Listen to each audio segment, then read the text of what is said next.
In a town where a child whispered dates like tolls of a hidden bell, neighbors learned to count their days not by seasons, but by the hush before her voice. What would you do if the number was yours? The year was 1873, and Tennessee was still breathing through the wounds of a war that had ended 8 years earlier but never truly left. You could feel it in the town of Harrowick, a scatter of homes and barns in the folds of low hills, where the fields bore scars of cannon fire and families bore scars of memory. Men limped on shattered legs, women sat in porches looking out with eyes that had buried brothers and sons. It was a place where grief had never been given its due, only pressed down like ash into soil. In such soil, strange things take root. What I'm about to tell you has no need of embellishment. There will be no leaps into horror for the sake of sensation. Only the words left behind in journals and court ledgers, the voices that survived to testify, and the records too stubborn to vanish with time. It is a pact between us. I will lay before you what can be traced, every name, every date, every whisper, and you may decide what is to be believed. This is not a ghost story told by firelight. It is something colder, steadier, evidence stacked like stones, each one heavy in the hand. They called her Eliza Whitcomb. She was 12 that winter, thin as a cornstalk, with a gaze that slipped past people as though they were glass. No one remembers her laughing. Few recall her playing. What they remember instead is the way she would lower her voice, almost to a breath, and say a date. Never more than once, never with explanation. A day, a month, a year. And then she would wait, silent, as the town carried on. Days passed, then weeks, until on the very number she had spoken, someone was lowered into the earth.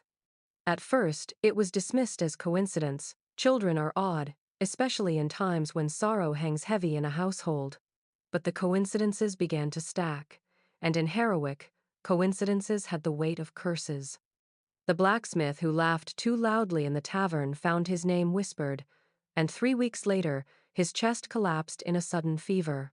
A farmer's wife, young and strong, was given a date in midsummer. On that very morning she fell dead in her kitchen, the bread still rising in the oven. We do not come here to speculate on whether Eliza saw visions or bore some darker gift. We come to place the papers on the table: parish records, doctor's notes, scraps of testimony written decades after the fact. We come to walk through the silence she left behind, step by step, never faster than the pace of the evidence. There will be no jump to conclusions, no sudden revelations in the dark. Only the careful reconstruction of what was said, what was seen, and what was buried. So let us begin, you and I, with the ledger of departures, a record written not in ink but in whispers, marking the lives of a hill town still soaked in mourning. She did not write the book. She only read it aloud, one page at a time, and she was never wrong once. The morning of January 3rd, 1873, began with frost lying heavy across the Whitcomb farmstead, the kind that turned every fence post into a silvered stake and made the fields look like they had been dipped in glass. The sun crept up slowly, pale and tired, spilling light that gave no warmth. Inside the farmhouse, the Whitcombs went about their routines as if the world beyond their walls could be held at bay by habit alone. Margaret Whitcomb kneaded bread with hands cracked from years of work, while her daughter Eliza sat at the small table near the window, eyes fixed not on her mother, nor the flour-dusted surface, but on the horizon where the hills stood hushed under winter's weight. It was there, in that ordinary quiet, that Eliza's voice broke the air. She did not speak loudly, nor with emphasis. She merely leaned toward her mother and whispered, "January 3rd, nothing more." No name, no explanation, just the date itself, as if she had been reading from a list only she could see. Margaret frowned at first, assuming her daughter was repeating something overheard in town, perhaps the date of a church gathering or a neighbor's barn raising. But there was something in the child's tone that unsettled her, something too hollow for a girl of 12. That same evening, word spread that Thomas Callahan, a young farmhand working the next ridge over, had been found lifeless in the snow by his employer. He had gone out before dawn to tend to the livestock and never returned. His body was discovered near the fence line, his breath long gone, his face pale as the frost around him. The cause was judged to be exposure, though some said he was hardy enough to withstand such weather. Regardless, the date carved into his headstone became January 3rd, 1873, the very number Eliza had whispered just hours before. The town received the news with the mixture of solemnity and practicality common to rural places. Death was no stranger here. It had walked hand in hand with disease, accident, and hunger for as long as anyone remembered. Yet in the corners of conversation, in the hushed voices at the general store, in the murmurs after Sunday service, there grew the first suggestions of something uncanny. Margaret kept her daughter's whisper to herself, but secrets rarely hold fast in a town of fewer than 500 souls. By the week's end, more than a few neighbors had heard that Eliza had spoken the date before Thomas Callahan fell. Most dismissed it as coincidence. Children, after all, were given to odd remarks, and the calendar was full of numbers waiting to match some future misfortune. But for others, the memory of that cold day became something more. They remembered how precisely the whisper had aligned with death, how unshaken Eliza seemed when news of Callahan's passing arrived. Where another child might have wept or grown fearful, she sat silent, her eyes steady, as though the world had unfolded exactly as expected. Whether chance or omen, January 3rd marked the first entry in a record that would stretch far beyond that winter. In the minds of those who lived through it, the question would never fade. Had the girl foreseen tragedy, or had tragedy simply bent itself to her words? The line between the two was as thin as frost on a window pane, and just as quick to melt away under the heat of doubt. But the townsfolk remembered, and they began to listen. By the time winter loosened its grip on Harrowick, the first whisper had already settled into memory, spoken of cautiously in kitchens and over fence rails. Some believed it a strange coincidence, nothing more, while others watched the Whitcomb girl with wary eyes, as though she carried a chill inside her that no fire could thaw. Eliza herself gave no explanation, nor did she seem to notice the attention that pressed against her quiet figure. She only sat in her usual places by the window, by the church pew, by the well, her gaze unmoored from the chatter around her. And then, as naturally as a breath, she began to give more than numbers. She began to give names. The second whisper came in late February, spoken to her sister as they carried kindling inside. "Mrs. Deering," she said, almost absently, March 14. Martha dropped the wood she was holding, the pieces clattering on the hearthstones. She begged Eliza to explain, but the younger girl only stared into the fire, lips sealed as if her duty had already been fulfilled. 3 weeks later, the town gathered for Sarah Deering's funeral. The cause was sudden bleeding after childbirth, a tragedy the midwife recorded in her diary with trembling hands. The date on the entry matched the date Eliza had spoken. A third instance followed, this time overheard by their mother. Eliza was sewing at the table when she murmured, "Samuel Rowe, March 27." Margaret startled, nearly pricking her own finger, and demanded to know what the child meant. Eliza did not answer. That same week, Samuel Rowe, a blacksmith's apprentice of 20, collapsed in the smithy after a coughing fit that tore his lungs. He died before nightfall, and the parish register bears the stark date, March 27, 1873. By April, 3 graves lay fresh in the churchyard, each aligned not only in their sorrow, but in the exactness of Eliza's whispers. A midwife's private notes and the church's official records converged.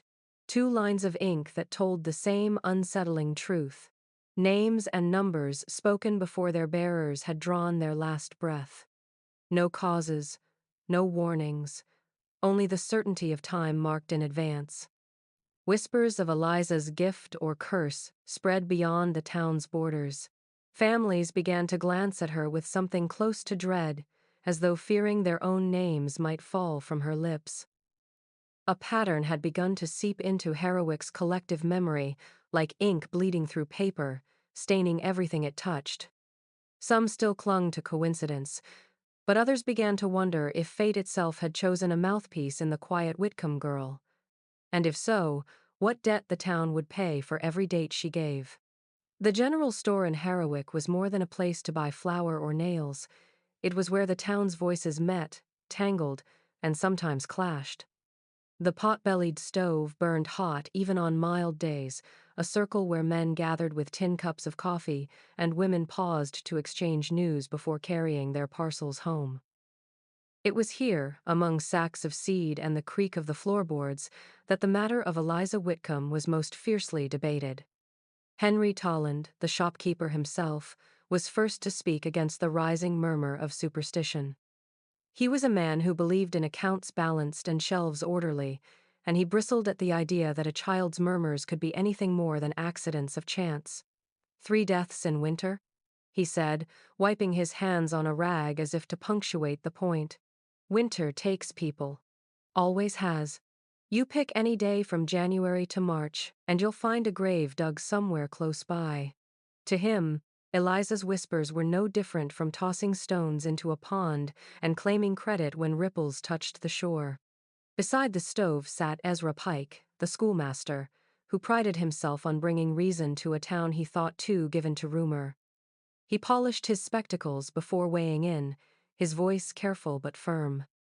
"Children repeat what they hear," he explained. "We talk of neighbors in hushed tones, of ailments, of fevers running through families. A girl hears it, puts a date to it, half guess, half mischief. And when the inevitable comes to pass, we call it prophecy. It is not prophecy. It is mathematics dressed in whispers." His words carried authority, yet even as he spoke, some shuffled uncomfortably, unwilling to dismiss what they themselves had witnessed. Then there was Elias Trumbull, a Union veteran with a sleeve pinned empty at the shoulder, who distrusted miracles in all forms. War had taught him that life ended not by divine appointment but by bullet, blade, or disease. He spat tobacco juice into the stove's ashpan and growled, "I've seen men swear angels carried them through a charge. Then I saw the same men dead in the mud before sundown. Don't tell me about chosen children and visions. Folks die. That's the only truth." His cynicism struck a chord with some, especially those who carried their own war-worn doubts about providence. The arguments divided Herwick neatly into 2 camps. On one side were the believers, who whispered that Eliza bore a gift, or a curse, and that to dismiss it was to invite judgment. On the other side were the bookmen, as townsfolk began to call them, those who clung to ledgers, cycles of illness, and the plain arithmetic of mortality. They insisted that Eliza's predictions were nothing but the echoes of gossip magnified by fear. Yet even the skeptics betrayed a kind of unease. They might shake their heads and scoff, but when Eliza entered the store with her mother to buy flour or thread, their voices dropped, and their eyes followed her as though she carried something volatile beneath her calm exterior. Belief or disbelief, it made little difference. The name of the Whitcomb girl hung in every conversation, a thread pulled taut across the town, waiting to snap. Dr. Amos Kerr was a man known for his precision.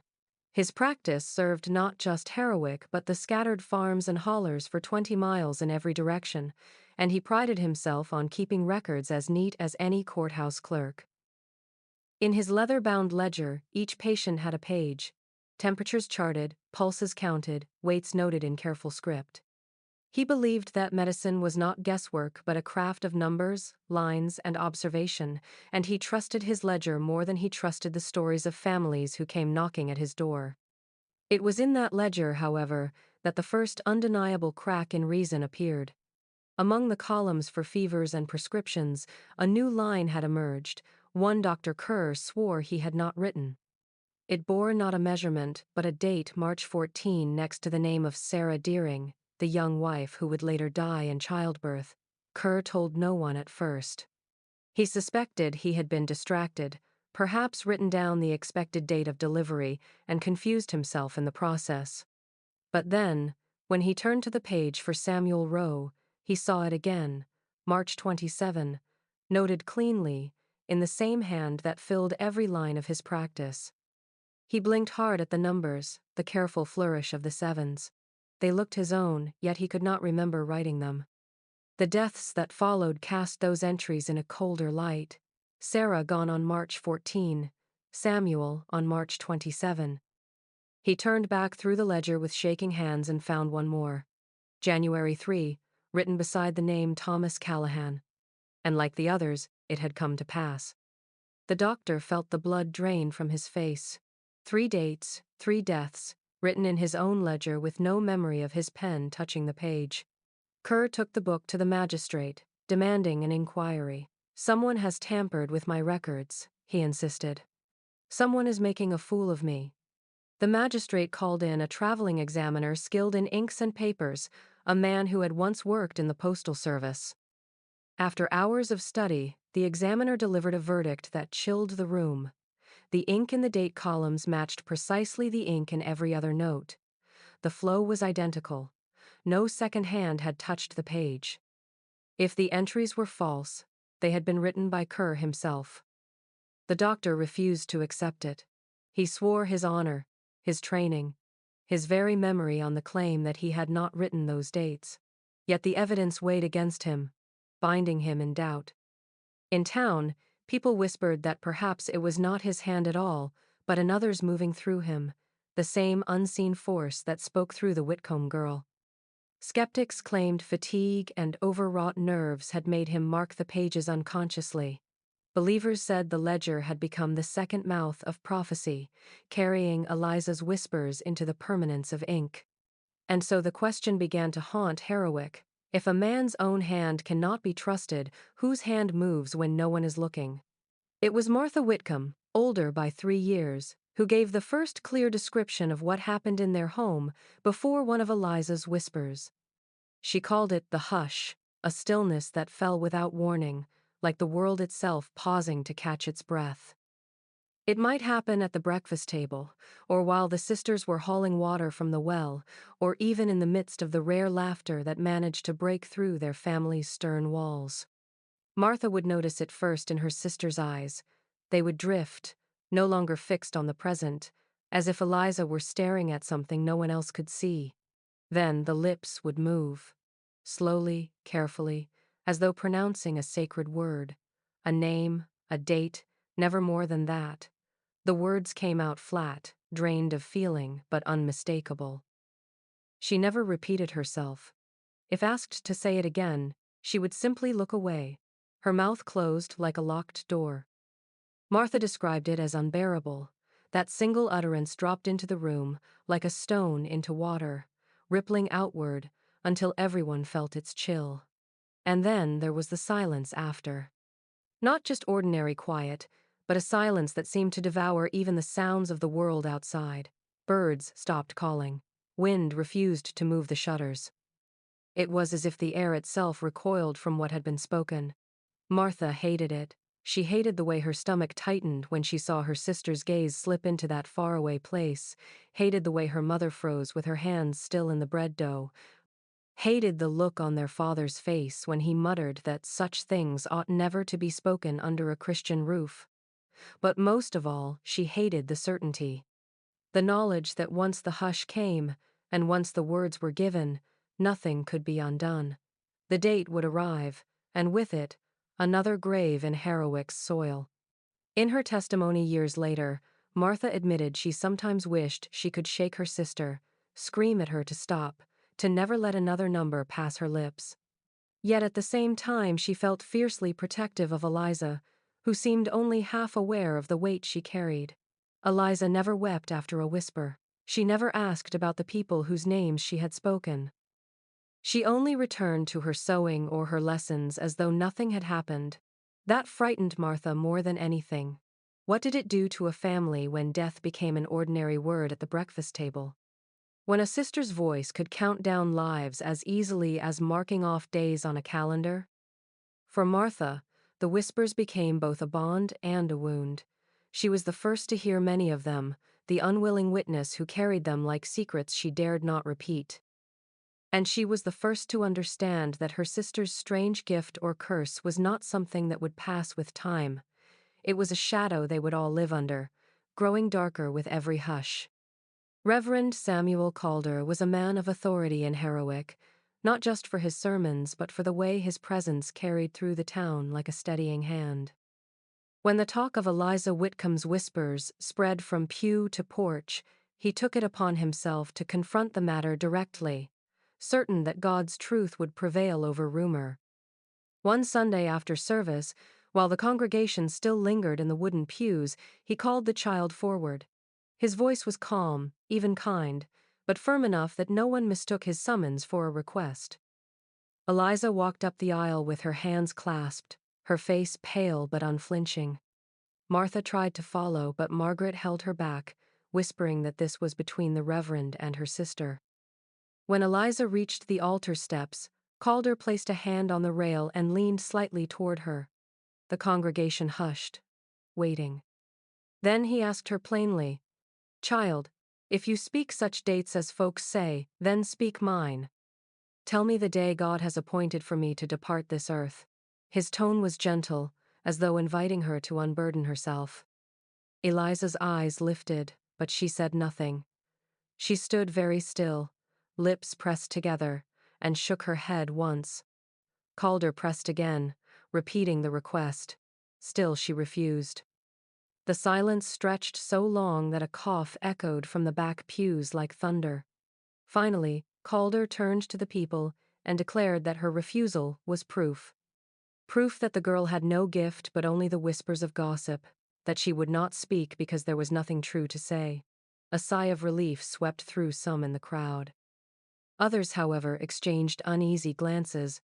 Was her silence the innocence Calder claimed, or was it calculation, the one question she dared not answer? That night, long after the lamps in Harrowick had gone dark, Reverend Calder prepared for bed in the parsonage beside the church. As he set his Bible on the table, he noticed an envelope pushed under the door. No one had knocked. No footsteps had been heard on the path outside. He bent to pick it up, unfolded the paper, and saw only a single number written in a hand, neat and small: April 9. What passed through his mind as he stared at the date, no one can say. He told no one of the message, not even his wife.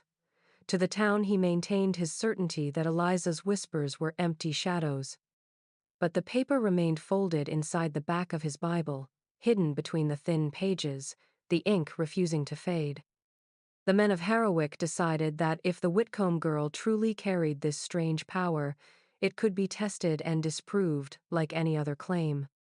It was Henry Tolland, the shopkeeper, who first suggested it, and soon a small band of skeptics gathered: farmers, a mill hand, even Ezra Pike, the schoolmaster. They called it the Night Watch, though their work stretched into daylight as well.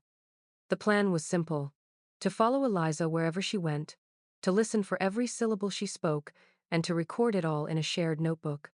If she said nothing, the pattern would collapse under its own emptiness. If she whispered again, they would catch it in the act. For 8 days they shadowed her life with a zeal that bordered on obsession.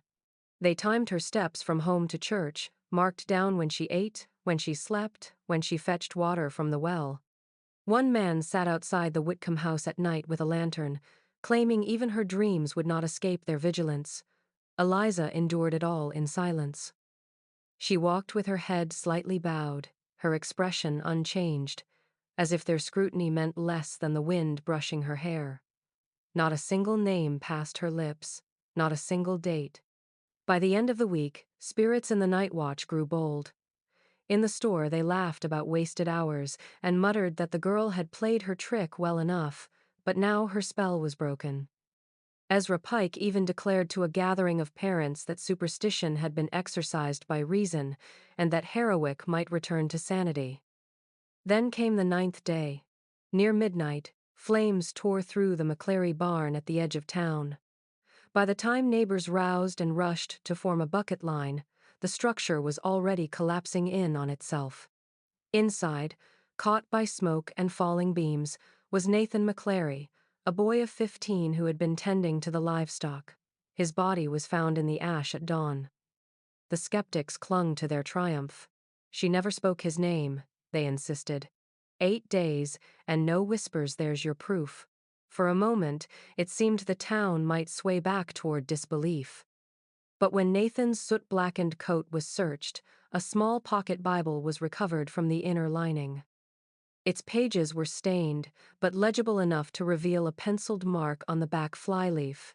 April 2, the very date of the fire. The handwriting was faint, careful, but those who knew Eliza's hand said it was hers. The night watch fell silent after that.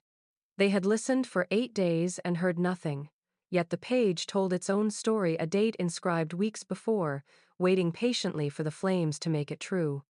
The story of the widow's bargain spread through Harrowick like smoke slipping under every door, because it revealed not only the reach of Eliza Whitcomb's whispers, but the futility of fighting them. The woman was Mary Ellen Carter, wife of a farmer who had already outlasted 2 winters of fever that took many others. When Eliza spoke his name, she did it in her usual way, quiet, almost detached, as though repeating something overheard. John Carter, May 12th. The words fell into the room like a stone dropped into a well. Mary Ellen did not weep immediately. Instead, she fell to her knees before the child, clutching Eliza's hands with the frantic strength of a drowning woman. "Change it," she begged. "Tell me a later day. Tell me there is still time." Her voice cracked, but her grip held firm, desperate enough to leave faint bruises on Eliza's thin wrists. Eliza looked at her for a long moment, eyes wide and strangely vacant, before leaning close to whisper again. The same date, May 12th. Only softer, as if compassion could not alter the sentence already written. From that moment forward, Mary Ellen waged a private war against fate. She visited an old healer in the next county, who gave her a bundle of herbs to hang above the bed and a jar of bitter tincture for her husband to drink. She nailed horseshoes to every threshold, sprinkled salt along the sills, and stitched charms into the lining of his coat.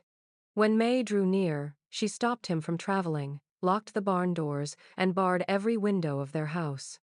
Neighbors whispered that she had gone half mad, but they did not mock her openly. Too many had already seen Eliza's numbers come to pass. On the night of May 11th, Mary Ellen sat awake beside her husband's bed, a pistol on the table and prayers spilling through her lips. At dawn, she checked each lock again. Every door was secured, every shutter fastened tight. John Carter stirred, sat up to reach for his boots, and then, without warning, collapsed back against the mattress. His chest did not rise again. When the neighbors forced the door open hours later, they found Mary Ellen still beside him, her hands streaked with salt and herbs scattered across the floor. The locks were intact. No intruder had entered, no weapon had struck. The only truth that remained was the one Eliza had spoken. John Carter was buried on May 12th, exactly as foretold. Some said the widow's furious efforts had only hastened his end, the fear consuming him more surely than any sickness. Others whispered that no wall or charm could stand against a fate already fixed. What endured was the image of Mary Ellen's hollow stare as the coffin was lowered, the look of a woman who had bargained with a child prophet and learned that time itself could not be bribed. The whispers that once drifted through kitchens and pews eventually reached the courthouse, where rumor was not enough, and everything had to be captured in ink. By the summer of 1873, the magistrates of Harrowick's district convened to address the unease, and what emerged was a stack of affidavits that sought to pin something unearthly onto the page. Farmers, widows, schoolchildren, and merchants all came forward to describe what they had heard from Eliza Whitcomb's lips. Each testimony was copied in longhand by a clerk whose script grew more cramped as the hours stretched on. The effect was chilling not because the stories were new, but because of how they looked flattened into formality. Grief that had once trembled in a mother's voice, or cracked in a widow's throat, appeared instead as lines of steady, cursive, followed by names, dates, and signatures. Sarah Deering's death was described in 8 sentences. her screams during childbirth reduced to sudden complications. Samuel Rowe's collapse in the smithy was compressed into deceased by apoplexy. Even the barn fire that took Nathan McClary, an event that had painted the night sky orange, was cooled to a single entry: cause of death, suffocation by smoke. The life bled out of the stories, leaving only the stark bones of record. The magistrates studied them as if looking for flaws in a contract. They compared the spelling of Whitcomb across depositions, noting where it shifted to Whitcomb or Whitcam. They checked the flow of ink on certain pages, trying to determine whether a trembling line indicated dishonesty or merely a nervous hand. Some even weighed signatures, comparing the length of a tailing Y or the angle of a capital S. Yet the more official it became, the less human it felt. The testimonies lay like pressed flowers, something once alive, now flattened and brittle beneath the courthouse seal. For those who believed, the affidavits were proof that the whispers were no invention of gossip. For skeptics, the contradictions and small errors were evidence enough that stories had been reshaped in the retelling. But to the people of Harrowick, the sight of their neighbor's grief stamped with dates and signatures had a different effect. It made the whispers permanent. Once entered into the courthouse record, they could no longer be dismissed as passing fears. They lived now in the same ledgers that tracked deeds, births, and property lines, giving Eliza's words the weight of law. And so the prophecy of a 12-year-old girl became something colder, bound not by memory but by paper and seal. By autumn, the whispers had stretched beyond Harrowick's narrow borders. What began as a town's private unease now rippled outward, touching places that Eliza herself had never seen. The geography of her gift or curse revealed itself in the oddest ways, like rings spreading from a stone cast into still water. A death in a neighboring hollow, 2 valleys over, matched a date she had spoken weeks before to a cousin who had traveled there for market. A miner along the Cumberland line was buried on a day that appeared first in a folded slip of paper carried in a peddler's pocket. At first, the magistrates assumed these were embellishments, stories that grew taller with distance. But soon, the evidence became harder to ignore. Train conductors reported passengers whispering about a girl who spoke numbers that trains could not outrun. A telegraph operator in Knoxville filed a note that listed the death of a merchant exactly on the date a letter had carried in advance. Signed only with a shaky EW, riverboat captains told of widows who clutched calendars, pointing to squares already marked before their husbands drowned. Eliza's reach had expanded along the routes of commerce train schedules, river crossings, telegraph wires, carried not by her voice alone but by those who believed, and by those too frightened not to repeat it. The geography was mapped not on parchment but in dread. Families began to keep private ledgers of their own, charting where predictions had landed. Circles were drawn around Harrowick, first 5 miles, then 20, then farther still, until the pattern could no longer be dismissed as coincidence confined to one unlucky town. Each circle encompassed another community forced to reckon with the possibility that fate had been announced before it struck. By the time these accounts returned to the inquiry, the tone had shifted. No longer did the officials ask if Eliza's whispers were real. The affidavits, the Bibles marked in pencil, the folded slips of paper carried across counties, these were too many, too consistent. The question had changed. If the dates were not random, then where did they come from? What source fed them into the mind of a 12-year-old girl who scarcely left her own home? Coincidence was abandoned, stripped away like bark from a dead tree. The inquiry pressed harder, not for proof of truth but for origin. Was it divine? Was it demonic? Or was it something buried deeper, an inheritance of silence passed through generations? The geography of the gift had shown its scope. Now came the more terrifying question of its root. He was known in Harrowick only as Harper, though no one believed that was his real name. He had drifted in on the riverboats with quick cards and quicker lies, a gambler who thrived on chance and always seemed to have an extra ace hidden where no one could see. Harper carried himself like a man who could outwit the very clock, and when Eliza Whitcomb spoke his name, he laughed. "June 21st, she whispered, and Harper tipped his hat as though accepting a challenge. Unlike the widows and farmers who trembled at their appointed days, Harper made a plan. He sold his horse, stuffed his winnings into a leather satchel, and boarded the first train for Memphis. By the time he arrived, he had shed his old name, his old clothes, and even the small scar on his cheek disguised with a carefully trimmed beard. He became Mr. Lowell, a traveling merchant from Kentucky, a man with no past and, he believed, no date stamped on his future. In Memphis, he thrived. He played cards in smoky parlors where no one knew the story of the Whitcomb girl. When the calendar turned past June 21st, Harper drank a toast to himself, boasting that he had cheated prophecy the way he cheated a deck. "Time is a hand dealt," he told anyone who would listen. "And I know how to play it better than most." For months he lived on in triumph, sending word back through acquaintances that he had proved the whole business of whispers false. But the river keeps its own ledger. In late autumn, a fisherman pulling nets near Helena found a body tangled among the reeds. The face was swollen, the clothes waterlogged, but there was no mistaking the tattoo on the left forearm, a coiled serpent biting its tail. Harper's mark, etched years before in New Orleans. Despite the new name and false history, the body told its truth. The coroner estimated the man had drowned in late June, the very week of his whispered date. The current had simply carried him, keeping his secret until it chose to give him back. When word returned to Harrowick, the story was told with a bitter twist. Harper had almost escaped, almost proved the whispers wrong, almost outrun a fate he mocked. But almost is a word with no mercy. In the end, it was not triumph that returned from Memphis, but the lesson that time does not bargain, not even with gamblers who believe they can cheat the calendar.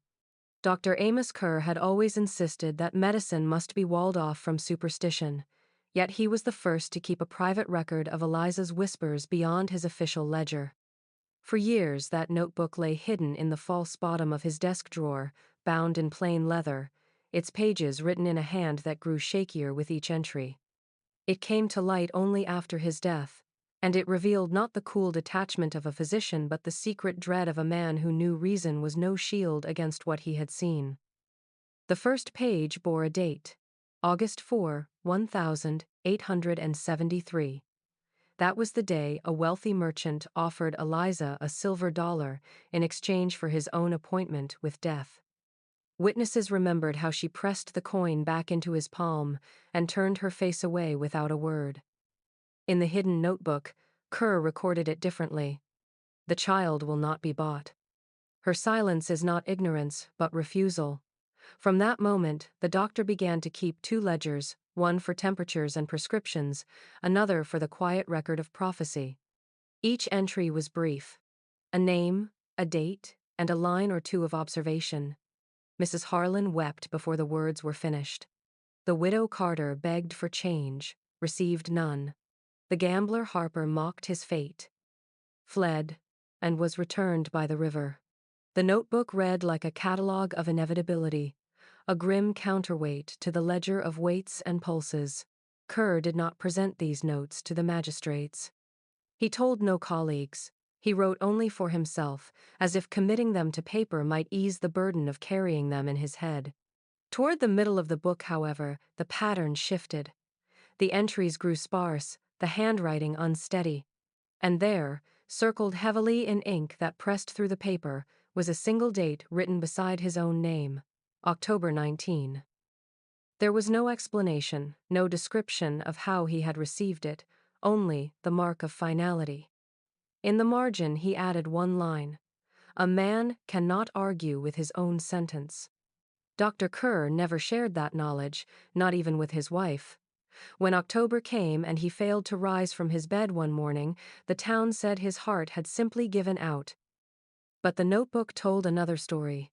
It showed what professionals fear in private, that beneath the armor of training and reason, they too listen for the hush, they too fear the number, and when it is spoken, they too begin to count the days in silence. The summer of 1873 brought a heavy heat that settled like wool over the hills, yet by the time July 4th arrived, the town of Harrowick gathered as it always did to mark the nation's independence. Families carried baskets of food to the churchyard, fiddlers tuned their strings, and the children chased each other through the grass, their laughter rising into the thick evening air. For once, the talk of whispers quieted. All eyes turned upward as fireworks were set off from the ridge, small bursts of red and white that cracked against the night like paper splitting. The faces of the townsfolk glowed and dimmed with each flash, brief illusions of joy washing away the months of dread. Eliza Whitcomb was there too, seated on a blanket with her mother and sister. Many watched her more closely than they watched the sky, waiting for the tilt of her head or the movement of her lips. But through the entire celebration she said nothing. No name, no number, no breath of prophecy passed from her mouth. The silence wrapped around her like a mantle, and for the first time in months, the townspeople let themselves believe the spell might have broken. Children ran freely without glances over their shoulders, and parents clapped to the fiddler's tunes with a looseness not felt since before the first grave had matched her whispers. For that one evening hope returned, thin and fragile, yet bright as the sparks that fell into the dark fields. The morning after told another story. At dawn, when the first pale light slipped through the Whitcomb window, Eliza stirred from her bed and sat upright, her gaze fixed far beyond the walls of her small room. Martha later said she knew the moment before it came. She felt the hush crawl through the air, heavy and unnatural. Then Eliza spoke, her voice barely above a breath, each word distinct. 5 names, 5 dates, all spoken in a line like beads on a string. Every one belonged to a child. By noon the whispers had already spread, carried on hushed voices from house to house. Parents clutched their little ones tighter, unable to shake the feeling that the fireworks had only lit the path toward something darker. The silence of July 4th had not been a reprieve at all, but a gathering of storm clouds, holding back until dawn to release their weight. The town learned then that the absence of a whisper was not comfort, it was only the pause before the next blow fell. By late summer, Harrowick was a town divided not by politics or land disputes, but by the small figure of a 12-year-old girl. The whispers that once bound neighbors in shared unease had hardened into factions, each convinced the community's survival depended on their stance. It began with a petition drawn up in the back room of Henry Toland's store, signed first by farmers and merchants who had lost loved ones to Eliza's dates. They wrote with blunt language, declaring that, for the health of the souls of this town, the child Eliza Whitcomb must be removed beyond our borders, lest further destruction befall us. The words carried not only fear but a sharp edge of anger, as though her presence itself were an infection. The petition spread quickly. Men walked door to door with the document rolled beneath their arms, urging signatures with the force of grief and superstition. They argued that Harrowick could not thrive under the shadow of a child who spoke death into being, that every day she remained was another day marked for the grave. Some whispered that an orphanage in Nashville would take her. Others hinted at sending her to relatives rumored to live across the mountains. The details mattered less than the removal. Out of sight, they believed, meant out of reach. But a second paper began to circulate, written by Reverend Calder's wife and a handful of churchwomen. This one called for mercy, citing scripture about suffering children and warning against casting out the innocent. "Shall we banish a lamb for the fear of wolves?" it read. Their petition framed Eliza not as a curse, but as a child burdened with something she never asked for. To drive her away, they claimed, would stain the town with cruelty worse than any whispered prophecy. Tensions grew as signatures piled up on both sides. Families argued at supper tables, neighbors turned cold at the market. The courthouse steps became a place of open debate, voices raised until the air trembled. And in the middle of this storm stood Mary Ellen Carter, the widow who had once begged Eliza to change her husband's date. She was often seen holding her young son's hand so tightly that his knuckles whitened. When asked where she stood, she only shook her head. "How can I sign either?" she murmured. I know the truth of her words. I know the weight of them. But she is still a child, and I cannot be the one to send her away. Her silence captured the torment of many in Harrowick, torn between fear of the whispers and pity for the girl who carried them. The petitions did not settle the question. Instead, they deepened the divide, leaving the town to live in the tension of a choice never fully made, bound together by dread and compassion in equal measure. On the Sunday before his date, Reverend Samuel Calder stood at the pulpit with the same composure that had marked his ministry for nearly 3 decades. The church was full, though not with the easy warmth of worship. The people of Harrowick came as one comes to witness a clock strike the hour, unable to stay away from what they suspected would be the Reverend's final sermon. They had all heard the whispers that Eliza had given him a number, that he carried it in secret, and they watched his face for any tremor that might betray fear. But Calder did not tremble. His voice was steady, deep, and measured, carrying through the wooden rafters as though nothing had changed. He read from the Gospel without faltering, then set the Bible aside and spoke not of prophecy or death, but of mercy. He asked the town to remember the widows left behind by war, the children who grew thin in winter, the families who struggled with debts no harvest could repay. He asked them to give freely of their time and their bread, for charity was the truest form of worship. He confessed no sins, offered no plea for his life, and never once mentioned the Whitcomb girl.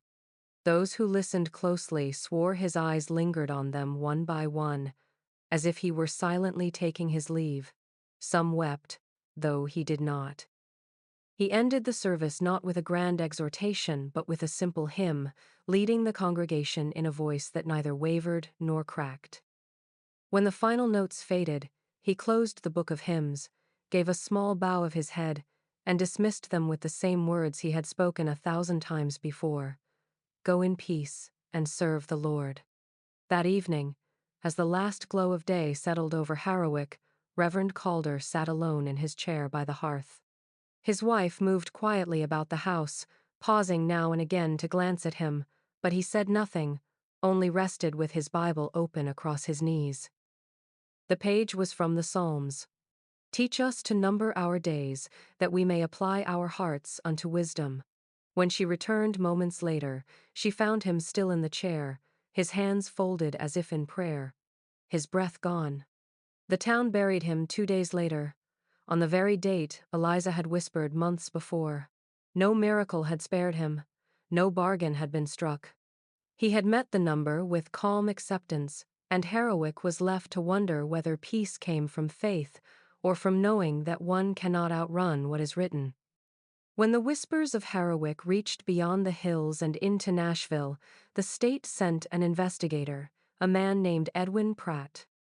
He arrived by carriage with a leather case full of instruments and the polished air of someone who believed himself untouched by provincial superstition. To the weary townsfolk, he looked like progress made flesh, spectacles shining, coat pressed, his words clipped and efficient. Pratt made no secret of his disdain for the stories he had heard. Mass suggestion, he called it. A contagion of the imagination, nothing more. He set about his work with the rigor of a surveyor rather than the humility of a listener. He measured rainfall patterns from the last 5 years, convinced that drought and crop failures explained the town's rising deaths. He recorded the incidence of cholera and typhoid, tallying each case as though disease itself could account for the whispered numbers. He drew graphs of diets, weighing how much bread or salted pork a family consumed each week, calculating deficiencies with tidy lines and curves. His notes swelled into a thick report that spoke more of statistics than of souls. The townspeople endured his questions, but grew colder as the days passed. Pratt had no use for testimony that did not fit into his scales and charts. When Martha Whitcomb tried to describe the hush that preceded Eliza's whispers, he waved her off with the faint smile of a man indulging a child. When Dr. Kerr's second ledger was mentioned, Pratt dismissed it as fatigue-induced error, the scribblings of a man too burdened by grief to trust his own hand. After 3 weeks, he returned to Nashville and filed his conclusions in neat script. The events of Heroic represent no supernatural agency but rather the phenomenon of mass delusion, compounded by poor health, rumor, and the suggestibility of rural populations. To him, the matter was closed. But 2 weeks later, a postscript was added by his assistant, a young clerk who had accompanied Pratt on the trip. The brief note was tucked at the back of the file, overlooked by most until years later. Supervisor Pratt deceased, September 4th, 1873, on the day the Whitcomb girl told him in jest while measuring the town well. It was the smallest of details, easily buried in bureaucracy, but it altered the tone of everything that came before. The man who reduced prophecy to graphs had met his end not by fever or famine, but on the precise date spoken by the child he dismissed. His charts remained, lines on paper without breath, while the town remembered the folded note of a clerk who dared to write the truth. By the winter of that year, the questions surrounding Eliza had narrowed into a single point, sharp and unavoidable. Townspeople had begged her to speak names, had pleaded for her to spare them, had even cursed her when the numbers came true. But there remained one question no one had yet dared to press aloud: the date of her own death. It was not until a gathering in the courthouse, where magistrates sought to settle once and for all what was to be done with the Whitcomb girl, that the question was asked. A silence fell as the eldest magistrate, voice worn but steady, leaned forward across the table. "Child," he said, "if you know the numbers for us all, then surely you know your own. Tell us the day appointed for you." The words hung like frost in the air. Every man and woman present held their breath, straining for her reply. Eliza's eyes lifted, calm but distant, as if she were looking through the walls and into some ledger unseen. She opened her mouth as though to speak, but no sound came. Instead, she shook her head once, deliberate and final. The room shifted uneasily. The magistrate pressed again, softer this time, almost pleading. Still she gave nothing. Her mother, Margaret, rose in a trembling voice to shield her child. "If you will not ask for her, then ask for me," she said. "Does my daughter see the day I am to die?" But Eliza turned her face away, lips closed, gaze lowered to her hands. She would not answer for herself, and she would not answer for her mother. The refusal cut sharper than any prophecy. For those who believed, it proved there were limits, lines she could not or would not cross. For skeptics, it confirmed that her silences were as calculated as her whispers. Yet for everyone present, something changed in that moment. The mystery of her knowledge hardened into something more like instruction. Not every truth is meant to be spoken, not every number carried aloud. Some burdens must remain locked inside the bearer, carried quietly to the end. The townspeople left the courthouse with no more certainty than they had entered, but the weight of Eliza's silence clung to them. It was no longer just the fear of hearing her voice, but the realization that she chose when to speak and when to withhold. In a town desperate for answers, her refusal became its own kind of prophecy, teaching them that the most important knowledge might be the kind one never shares. The town clerk of Heroic, a man whose hands had grown stiff with age, was known for his meticulous record-keeping. Births, deaths, land, transfers, everything found its way into the great book bound in calfskin that sat on the courthouse shelf. The entries were neat and complete, each line a testament to the order he imposed upon a life that often felt unruly. But when he came at last to write of Eliza Whitcomb, he paused. The pen hovered, scratched once, and left a final entry without a name, without a cause. It read only, "She." The week leading to that day is pieced together from fragments remembered by neighbors, scraps of letters, and faded notations in family Bibles. A woman who lived nearby recalled seeing Eliza on the porch one afternoon, her thin frame rocking gently in a chair too large for her, a bowl of peaches resting in her lap. She was not whispering, not gazing into that faraway place, only eating, quietly, as though she belonged to the world of ordinary children. Another memory comes from Martha, who remembered her sister smiling faintly as the first rain in weeks pattered on the roof. The drought had been long and punishing, and that gentle downpour felt like relief. Eliza sat by the window, her hand pressed to the glass as if greeting the drops themselves. There was no sermon, no announcement, no last prophecy that anyone recorded. The hush that usually preceded her whispers seemed to cover her final days instead. She went about her small routines, sewing with her mother, gathering water, listening to Martha read aloud from a borrowed book. The town waited in dread, calendars marked, yet nothing gave them warning. And then the day arrived. It was not marked by thunder or sickness or flames. The sun rose pale behind a veil of mist, and Eliza simply did not rise from her bed. Her mother found her still, her face calm, as though she had slipped away into a place where even numbers could not follow. When the clerk received the news, he opened the book with hands that trembled more than he liked to admit. He wrote the date carefully, but in the space for the name he wrote only one word: she. Perhaps it was reverence, perhaps exhaustion, perhaps the recognition that Eliza Whitcomb had become something beyond the ordinary confines of record. The entry remains, a stark line in the town book, reminding all who read it that even the one who counted the days had her own day come due, arriving quietly, without thunder. In the years that followed, Harrowick settled back into the rhythms of small-town life, though never quite the same as before. The graves of those whose names had been whispered were tended with unusual devotion. Families planted lilacs and roses, not only for beauty but as living reminders that sorrow might yet yield fragrance. Each spring, the churchyard bloomed in color, and visitors who did not know the story assumed the town simply loved its flowers. The townspeople knew better. Each blossom was an act of memory, a refusal to let the numbers strip away the humanity of the lives they had marked. The ledgers that once bore witness to Eliza's whispers were stored in the courthouse, bound together with a ribbon as if to keep them from spilling further into the world. Some argued they should be destroyed, that their very existence invited superstition. Others said they must be preserved, so that the generations to come would know the strange season when death seemed to have a herald among them. In the end, the records remained, gathering dust on a high shelf, consulted rarely but never forgotten. Life pressed forward as it always does. Children were born who never knew the hush that once preceded a name. The fields were plowed, the harvests gathered, and the town's laughter slowly returned. Yet underneath, a quiet change had taken hold. People grew more deliberate, more attentive to the fragile weave of days. A father lingered longer over supper with his children.